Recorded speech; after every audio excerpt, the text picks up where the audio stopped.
Assalamualaikum warahmatullahi wabarakatuh. Halo anak-anak, apa kabar hari ini?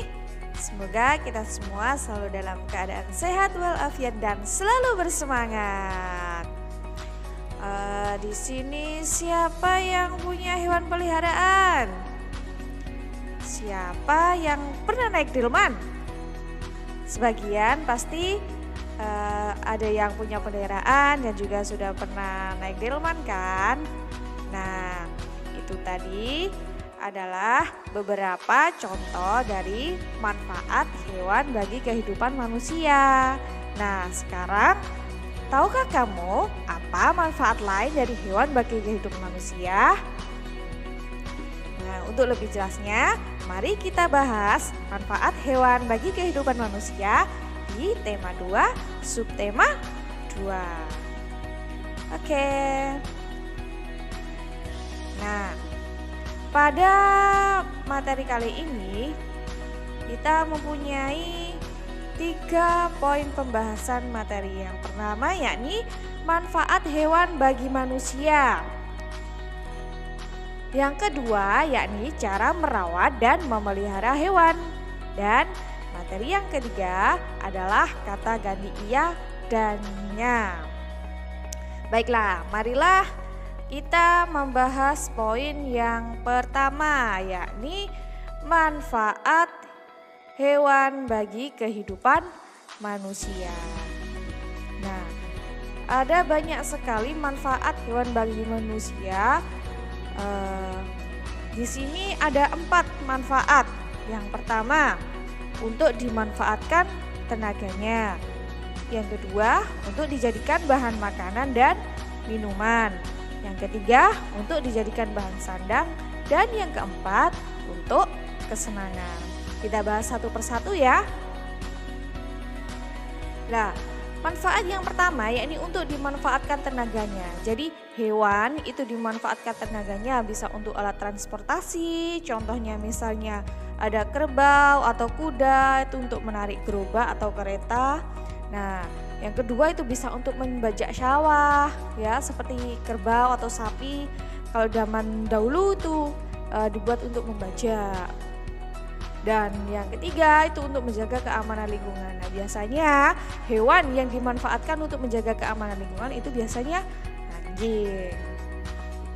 Manfaat yang kedua yakni untuk dijadikan bahan makanan dan minuman. Nah, di sini bisa diambil dagingnya, seperti contohnya sapi, kerbau, unta, kambing, dan lain-lain. Terus diambil susunya.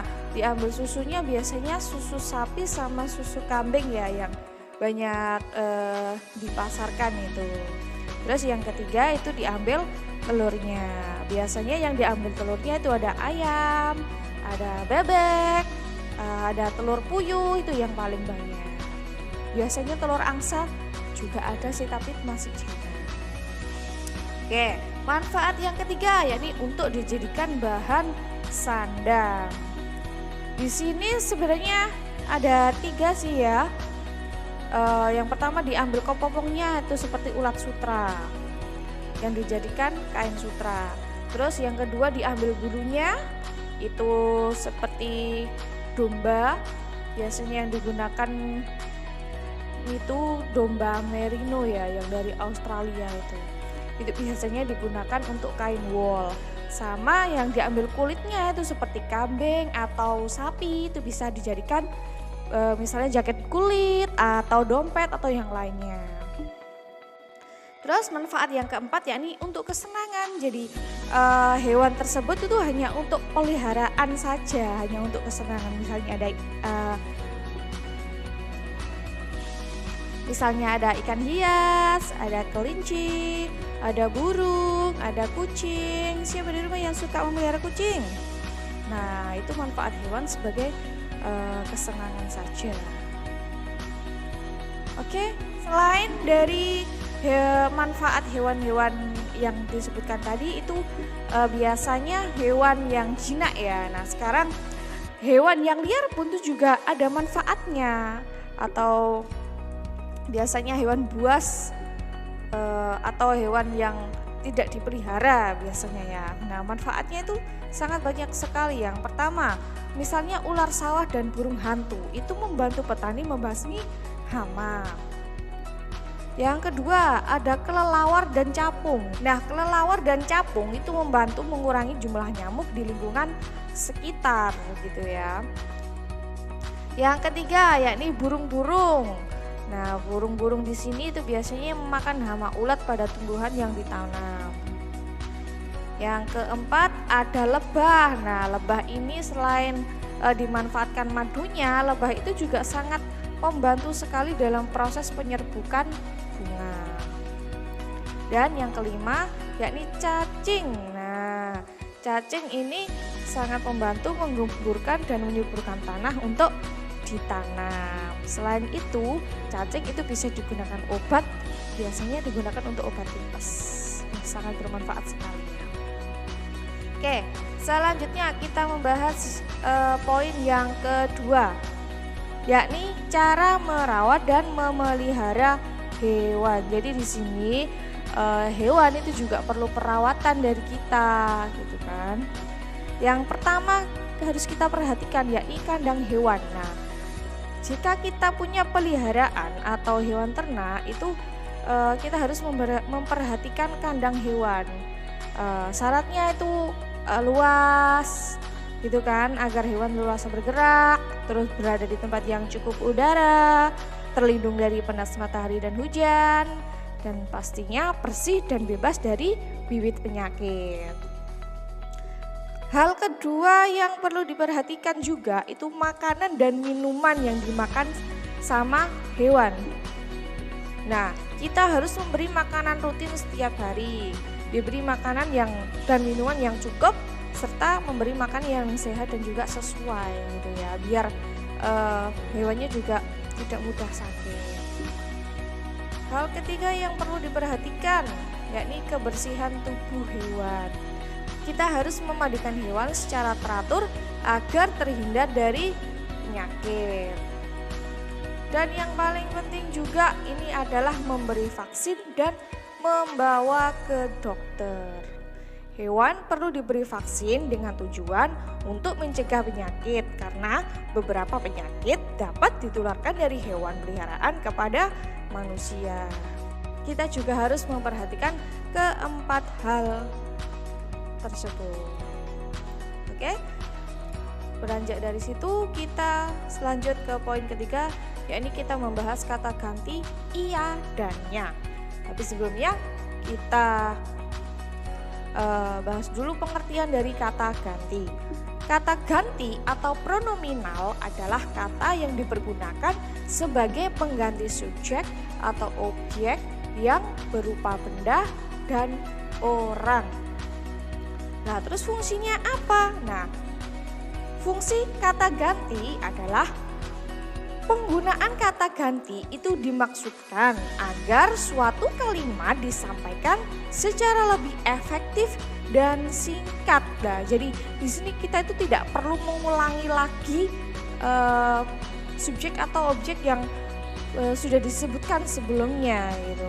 Jadi kita menggunakan kata ganti.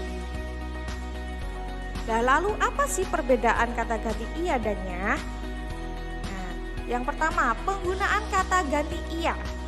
Kata ganti iya digunakan untuk menggantikan subjek atau objek yang sebelumnya sudah disebutkan, dan di kalimat selanjutnya ia akan berfungsi sebagai subjek kalimat.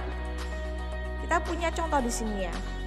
Yang pertama, Rani anak yang pandai. Nah, iya teman sekelasku. Nah, iya di sini itu menggantikan Rani dan dia bertindak sebagai subjek. Gitu loh. Nah, terus lagi, aku mempunyai seekor kucing. Iya sangat pandai melompat. Nah, iya di sini itu merujuk ke kucing, bukan akunya ya, tapi merujuk ke seekor kucingnya. Terus yang kedua yakni penggunaan kata gantinya. Nah, kata gantinya itu digunakan sebagai kata ganti kepemilikan. Contohnya, Rani anak yang pandai. Nilai rapornya selalu bagus. Nah, rapornya nya di sini itu berarti merujuk ke rapor Rani. Gimana? Jelas kan? Jadi kepemilikan rapor milik Rani gitu kan. Jadi disingkat nilai rapornya begitu saja. Tidak perlu diulangi rapor Rani karena di awal sudah disebutkan. Yang kedua contohnya, aku mempunyai seekor kucing. Bulunya sangat halus dan lembut. Nah, lagi-lagi bulunya nya di sini itu bulu kucing. Terus kata gantinya yang ketiga ini, Tuhan penguasa seluruh alam. Kuasanya tiada yang dapat menandingi. Nah, nya di sini itu mewakili Tuhan. Jadi bisa digunakan untuk kata ganti Tuhan. Tapi penulisannya N-nya harus menggunakan huruf kapital seperti itu. Oke, itu tadi penjelasan beberapa manfaat hewan dan cara memeliharanya serta penggunaan kata ganti iya dan nya. Sekian dari saya, mudah-mudahan bermanfaat. Pesan Ustazah, selalu jaga kesehatan dan kebersihan.